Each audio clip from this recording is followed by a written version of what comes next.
We also know that the Secretary of State and the Attorney General have already tweeted out that your legal arguments are rubbish and you're going to lose when it comes to court. So we're not worried about that at all. I'm also not worried about any of your, things are bad so we can't certify arguments, because that's just ridiculous. You certified in August when they were worse. Less than 50% of the ballots were recountable. Now over 72% are. 58% of them were even balanced when it was less than 30% last time. So it's doubled. It's gotten way better because the Secretary of State actually jumped in and did her job, unlike you. But I know it's not going to change your opinion.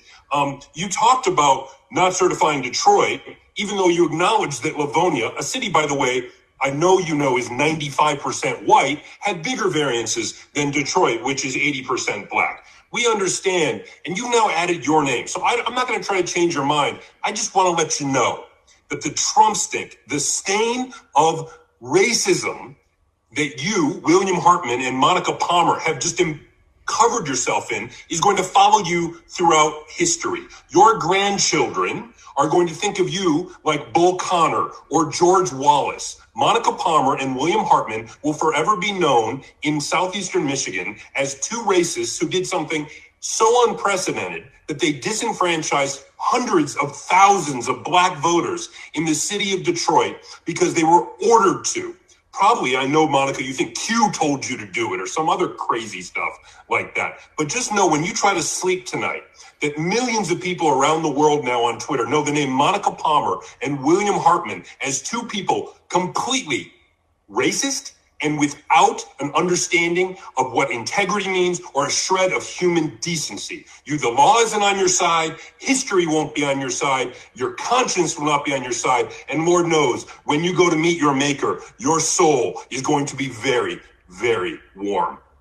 That was a commenter named Ned Stabler reacting to the news that the two Republican members of the Wayne County Board of Canvassers had decided not to certify the results of the election in Wayne County, Michigan. He was one of countless people to voice their glaring opposition to this 11th hour power grab by the GOP. And his is exactly the level of outrage that everyone should have at today's news. The two Republican members at the heart of this scandal are Monica Palmer, the Republican chair of the committee, and Bill Hartman, the other Republican on the board. By refusing to carry out their duties and instead deferring to this Trumpian fever dream wherein he can just cry fraud and throw out the votes that weren't cast for him, Palmer and Hartman have cemented their places in history. They had jobs to do, and instead of doing them, they chose to do Trump's authoritarian bidding. There was even a point where Monica Palmer explained that she would be open to certifying the election results for every jurisdiction other than Detroit, even while acknowledging that a city like Livonia, Michigan had more variance than Detroit, but Livonia is 92% white while Detroit is 80% black. So I wonder why. Now, I should mention that shortly after this took place, the Republican members did reverse course and ultimately certify the results, while also passing a resolution calling on Michigan's Secretary of State to conduct an independent, comprehensive audit of all the jurisdictions in the county that recorded any discrepancies.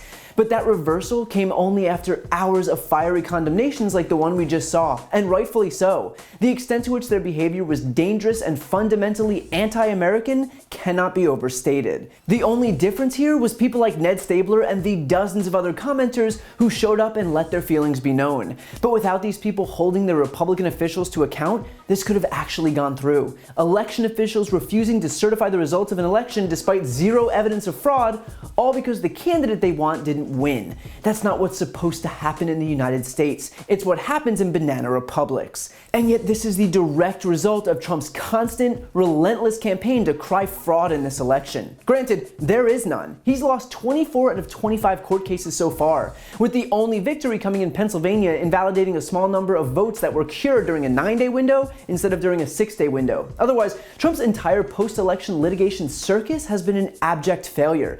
But that hasn't stopped him from brainwashing his supporters like Monica Palmer and Bill Hartman into believing him anyway.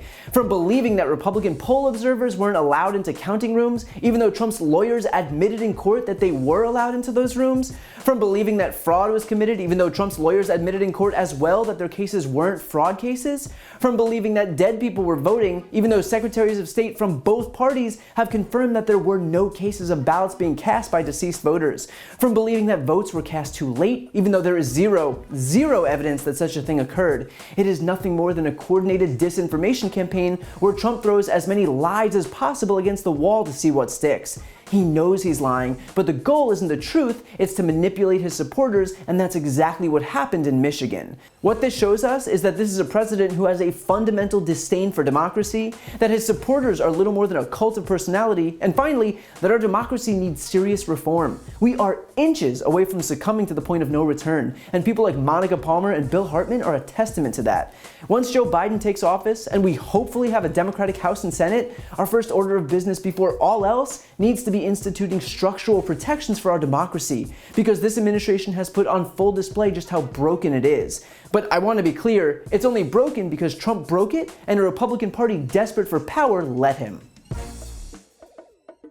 If you like this video, please check out my podcast, No Lie with Brian Tyler Cohen, where I take a deep dive into the week's most important stories and interview major players in politics, including Kamala Harris, Katie Porter, Adam Schiff, Nancy Pelosi, Eric Swalwell, Mary Trump, Al Franken, Cory Booker, and many, many more. Again, that's No Lie with Brian Tyler Cohen, available anywhere you listen to podcasts.